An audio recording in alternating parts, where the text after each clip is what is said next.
Sarah Martinez had always been different from other girls growing up in rural Montana. While her classmates spent weekends at the mall, she was out in the mountains with her grandfather, learning to track deer and shoot tin cans off fence posts. Her grandfather, a Vietnam War veteran, taught her that shooting wasn't just about pulling a trigger. It was about breathing, patience, and understanding the rhythm of your own heartbeat. By the time Sarah turned 18, she could hit a target the size of a quarter from 300 yards away. Her reputation spread through the small hunting community, but she never thought much of it. To her, shooting was as natural as walking or breathing.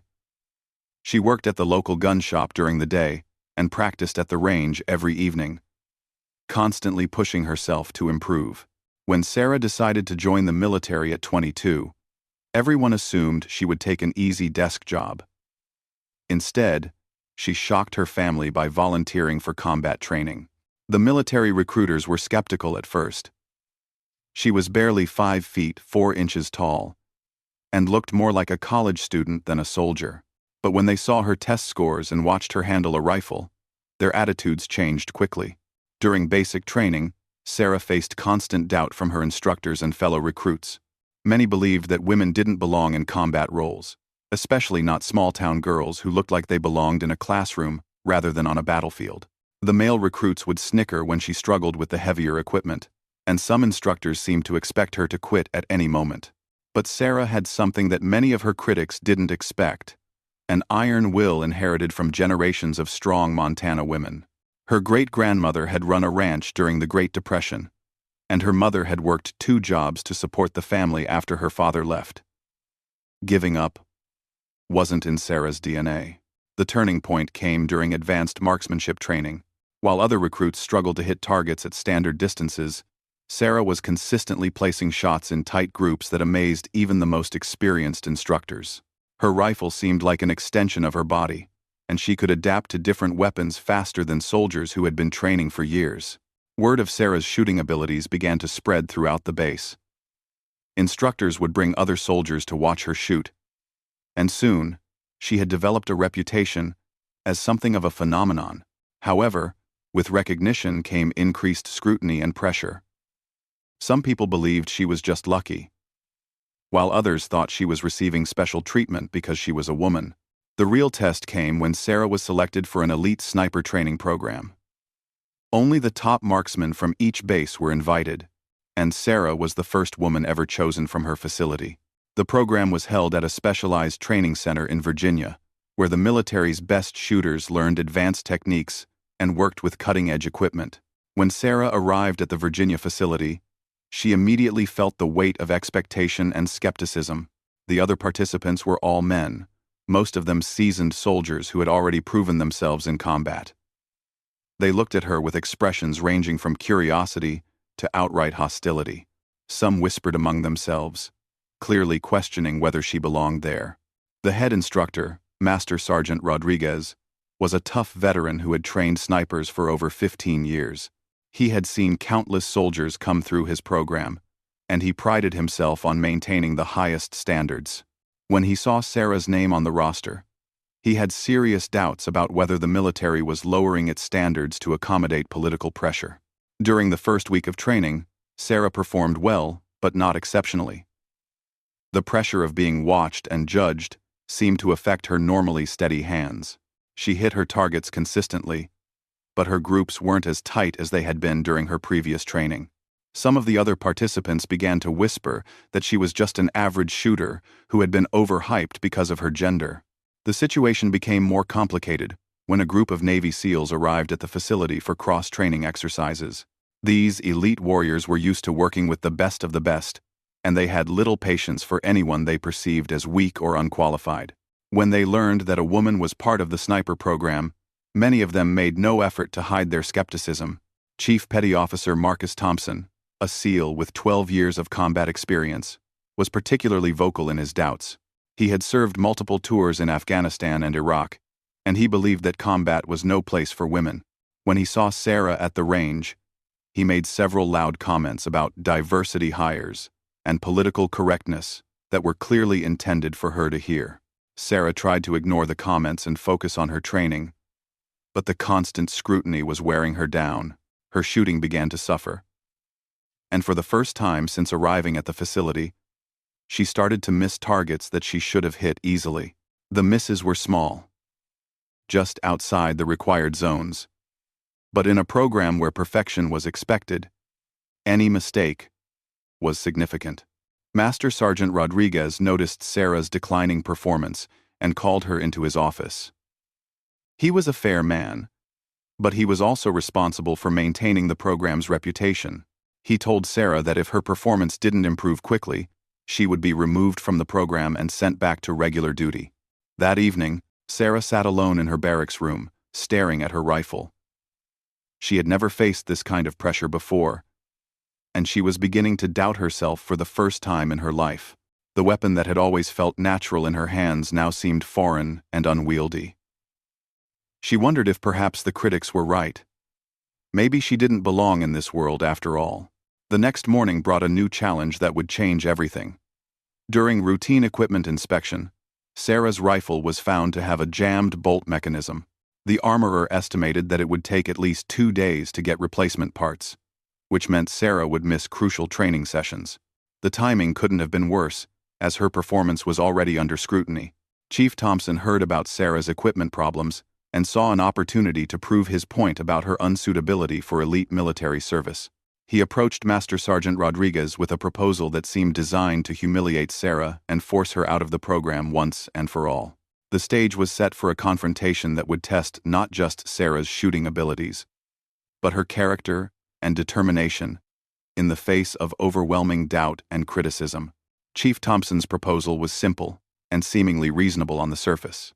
Since Sarah's rifle was out of commission, he suggested that she demonstrate her abilities with one of the backup weapons from the armory. These rifles were older models that hadn't been properly maintained, and most experienced shooters avoided them because of their unpredictable performance. Thompson claimed he was being generous by offering Sarah a chance to continue training despite her equipment problems.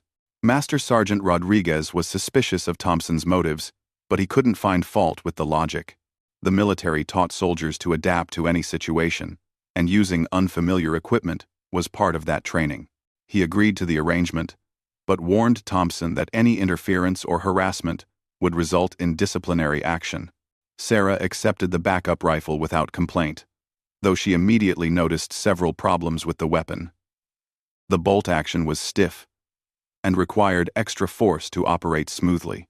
The trigger had a heavy pull that would affect accuracy, and the scope was slightly misaligned. Any experienced shooter would have requested a different weapon, but Sarah was determined not to give her critics any additional ammunition to use against her. During her first session with the backup rifle, Sarah struggled more than she had expected. The weapon's quirks threw off her timing, and she found herself overcorrecting for problems that weren't there. Her shots were still within acceptable ranges, but they weren't the tight groups she was known for. The watching SEALs exchanged knowing looks and made comments about equipment excuses that Sarah pretended not to hear. Word of Sarah's difficulties spread quickly through the facility. Some people genuinely wanted to help her succeed, but others seemed to take pleasure in watching her struggle.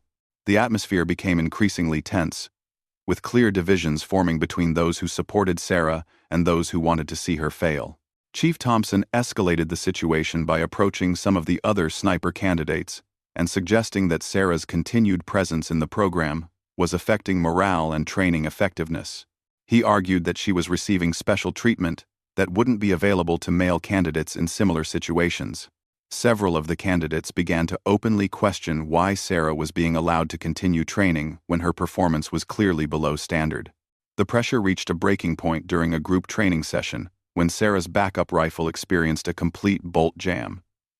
She was in the middle of a timed shooting exercise when the weapon simply refused to fire. As she struggled to clear the jam, other candidates completed the course, while she fell further behind. The mechanical failure wasn't her fault, but to observers, it looked like another example of her inability to perform under pressure. Master Sergeant Rodriguez called a halt to the exercise and personally examined Sarah's rifle. He confirmed that the weapon had a serious mechanical problem that would require immediate attention from the armorer. However, the damage to Sarah's reputation was already done.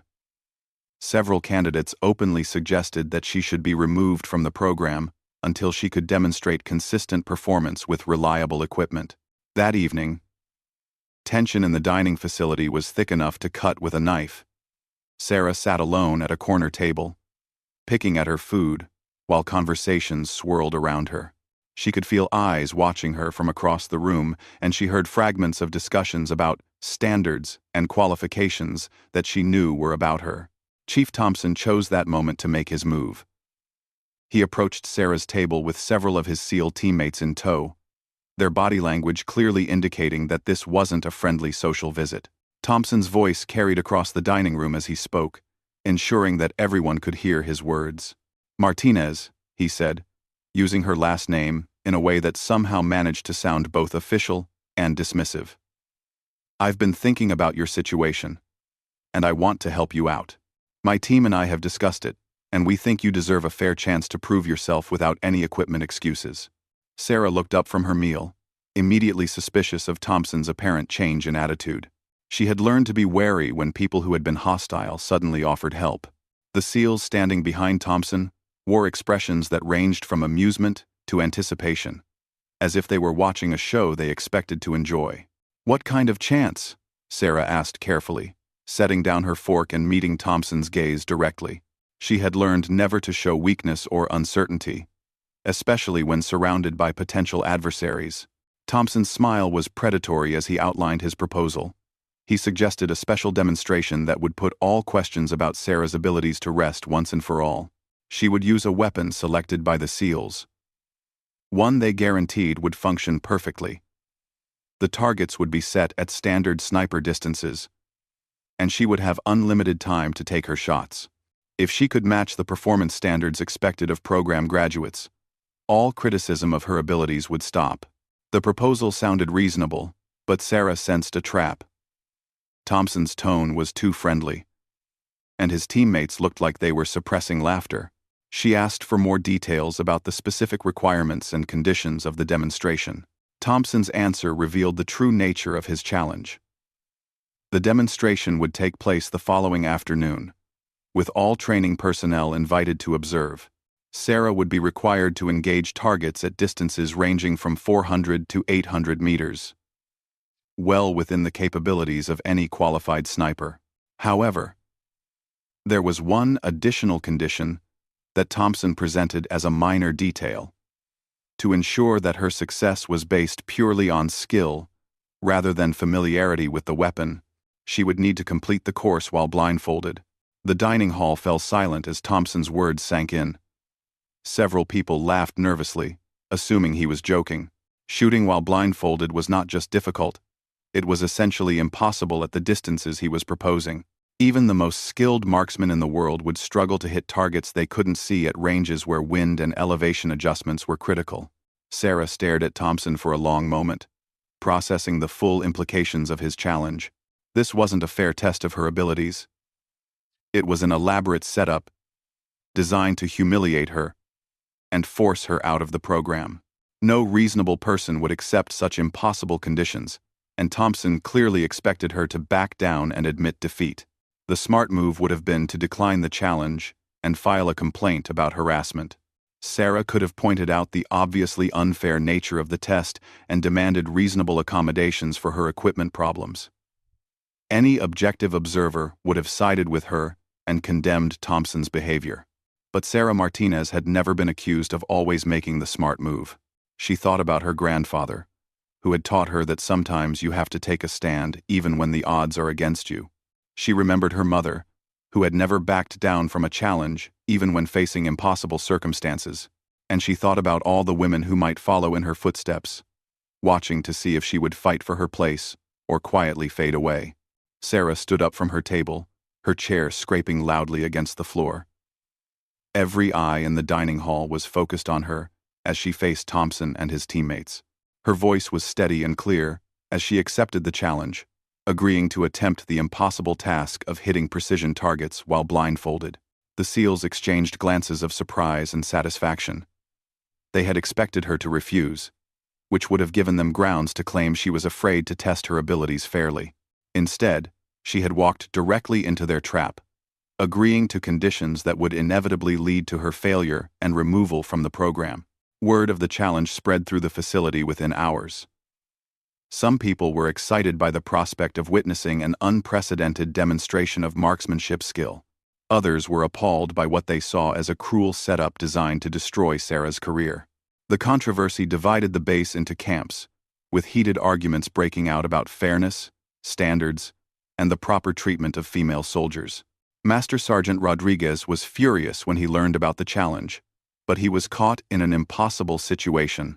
Sarah had accepted the conditions voluntarily, and backing down now would only reinforce the perception that she needed special protection.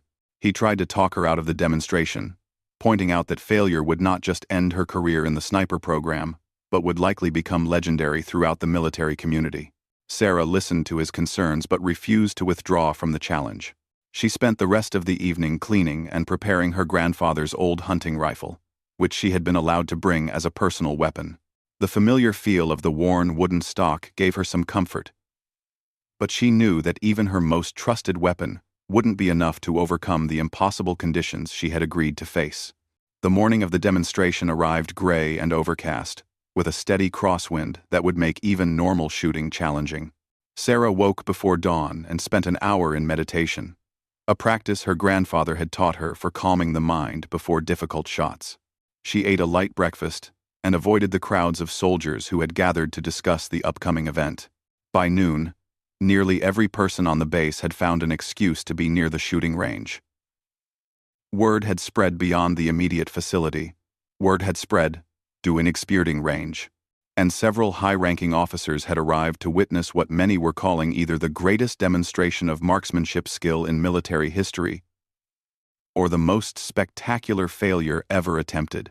Master Sergeant Rodriguez made one final attempt to convince Sarah to call off the demonstration. He pointed out that she had nothing to prove and everything to lose. Even if she somehow succeeded partially, anything less than perfect performance would be seen as failure given the attention the event had attracted. Sarah appreciated his concern but remained determined to go through with the challenge. She had spent the night thinking about her grandfather's teachings and her own journey to this moment.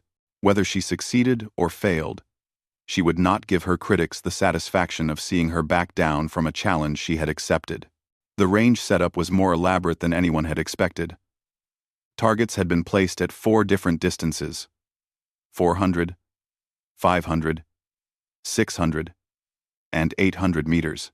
Each target was a standard military precision target with scoring rings that would allow observers to judge the accuracy of each shot. Wind flags had been positioned at regular intervals to show the crosswind conditions that would affect bullet trajectory. Chief Thompson stood near the firing line with a satisfied expression, clearly confident that his plan was about to succeed. He had brought several of his SEAL teammates to witness Sarah's inevitable failure, and they chatted casually among themselves as if the outcome was already determined. The crowd of observers included soldiers from every unit on the base, as well as several civilian contractors and training personnel. Many had brought binoculars, or spotting scopes, to get a clear view of the targets. The atmosphere was tense with anticipation, like the moments before a major sporting event where everyone knew they were about to witness something unprecedented. Sarah approached the firing line carrying her grandfather's rifle and wearing her standard military uniform. She had chosen to use her personal weapon rather than accept one of the rifles offered by the SEALs, wanting to maintain some level of familiarity in an otherwise impossible situation. The rifle was an older model that had been lovingly maintained and modified over the years, and it felt like an old friend in her hands. Master Sergeant Rodriguez stepped forward to officiate the demonstration. He read the conditions that had been agreed upon. Sarah would engage all 4 targets in sequence, taking as many shots as necessary at each distance. She would be blindfolded throughout the entire course, with no opportunity to see the targets or observe her shot impacts. The only assistance allowed would be verbal wind calls from a spotter, simulating real-world sniper team operations. As Rodriguez finished reading the conditions, Sarah began her final preparations. She studied each target carefully through the rifle scope, memorizing the exact appearance and position of each one. She noted the wind conditions and calculated the approximate adjustments needed for each distance. Most importantly, she tried to create a mental map of the range that she could refer to once the blindfold was in place. The blindfold itself was a thick, black cloth that completely blocked all vision. Thompson personally inspected it to ensure there were no gaps or transparent areas that might give Sarah an advantage. Several other observers also checked the blindfold, confirming that it would make normal aiming impossible. With the blindfold secured, Sarah settled into her shooting position. She had chosen to fire from the prone position, lying flat on her stomach with the rifle supported by a bipod. This position offered the greatest stability and was what she was most comfortable with. However, shooting accurately while unable to see required techniques that went far beyond normal marksmanship training. The key to Sarah's approach was something her grandfather had taught her during their hunting expeditions in Montana. He had shown her how to shoot in complete darkness by relying on muscle memory and an intuitive understanding of the rifle's behavior. The technique required perfect body positioning and absolute consistency in every movement. Sarah's spotter was Sergeant Williams, an experienced marksman who understood the importance of clear communication. He would provide wind readings and help guide her adjustments, but the actual shooting would be entirely up to her. Williams positioned himself where he could clearly see all targets while remaining close enough to communicate quietly with Sarah. The first target was positioned at 400 meters, a distance that would normally be considered routine for any qualified sniper. However, shooting blindfolded transformed even simple shots into extraordinary challenges. Sarah had to rely entirely on the mental picture she had formed earlier and the feel of the rifle in her hands. She spent several minutes adjusting her position and getting comfortable with the rifle's weight and balance. The crowd watched in complete silence as she went through her pre-shot routine, checking and rechecking every detail, even though she couldn't see anything. Finally, she announced that she was ready for the first shot. Williams called the wind conditions. A steady crosswind from the left at approximately 8 miles per hour. Sarah made a slight adjustment to her aiming point based on his information, though observers couldn't tell exactly what she was doing since her movements were minimal and precise. The rifle cracked sharply, echoing across the range and breaking the tense silence.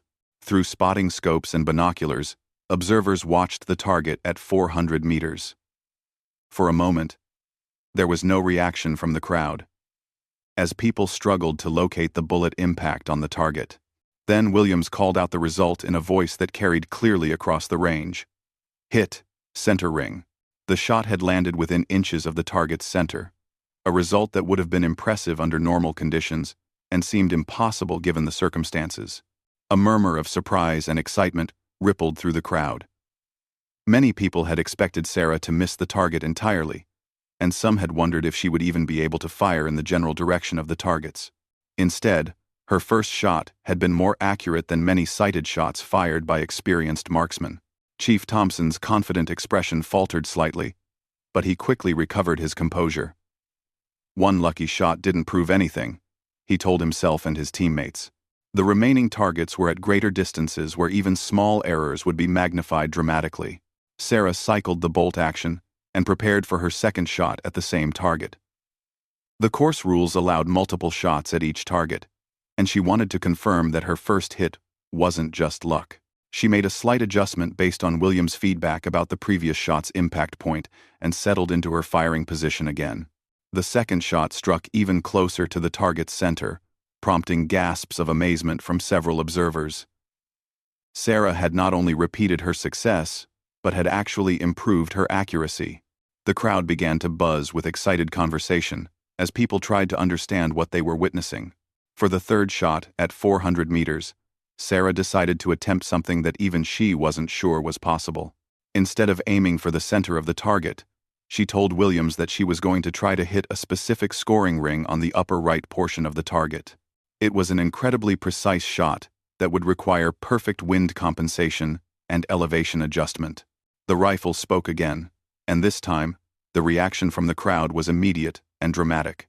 The shot had landed exactly where Sarah had called it, proving that her accuracy wasn't random, but was the result of incredible skill and control. Several people applauded spontaneously before catching themselves and falling silent again. Chief Thompson was no longer smiling. What he had planned as a humiliating demonstration was turning into a showcase of abilities that exceeded anything he had ever witnessed.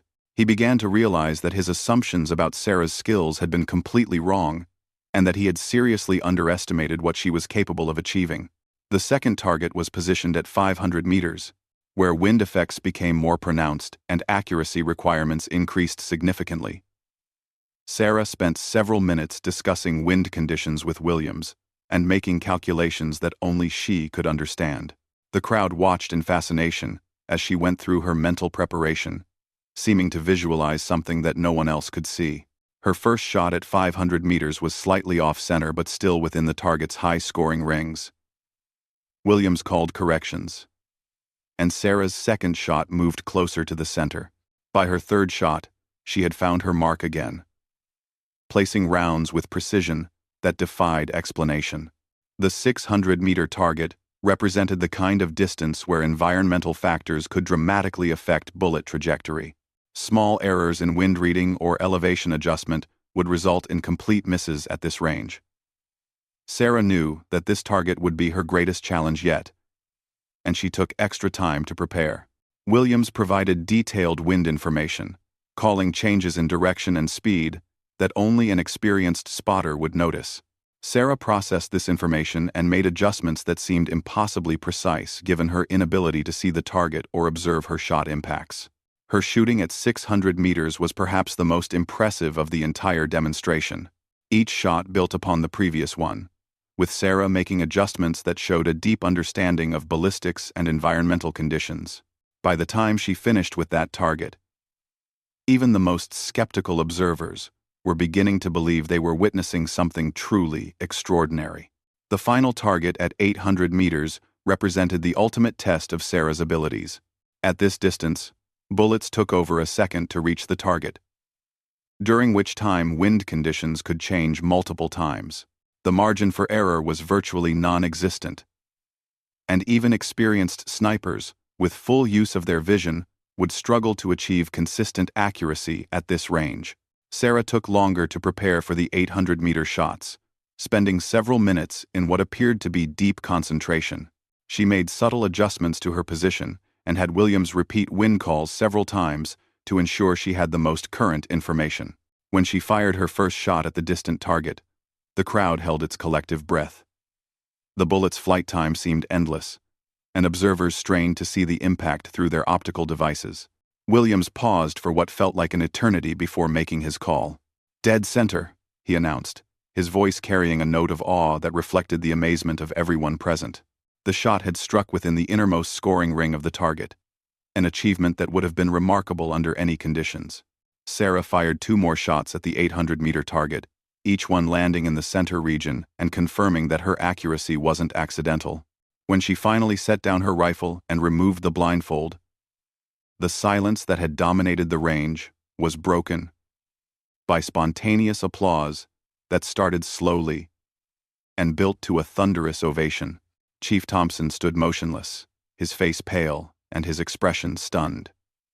The SEALs who had come to witness Sarah's humiliation were now among those applauding her incredible achievement. Thompson realized that he had not only failed to drive Sarah out of the program, but had inadvertently provided her with a platform to demonstrate abilities that would become legendary throughout the military community. Master Sergeant Rodriguez approached Sarah with a mixture of pride and amazement. He had trained hundreds of snipers during his career, but he had never seen anything remotely comparable to what Sarah had just accomplished. He officially declared the demonstration complete and announced that all targets had been successfully engaged with exceptional accuracy.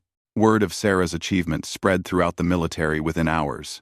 Videos of the demonstration were shared across social media platforms, and news outlets began picking up the story of the female soldier who had accomplished the impossible. Sarah found herself at the center of a media storm that transformed her from an unknown trainee into a symbol of determination and skill. The impact on her military career was immediate and dramatic. She not only completed the sniper program, but graduated at the top of her class. Multiple special operations units requested her for their teams, and she became one of the most sought-after marksmen in the military. More importantly, Sarah's demonstration changed attitudes about women in combat roles throughout the military.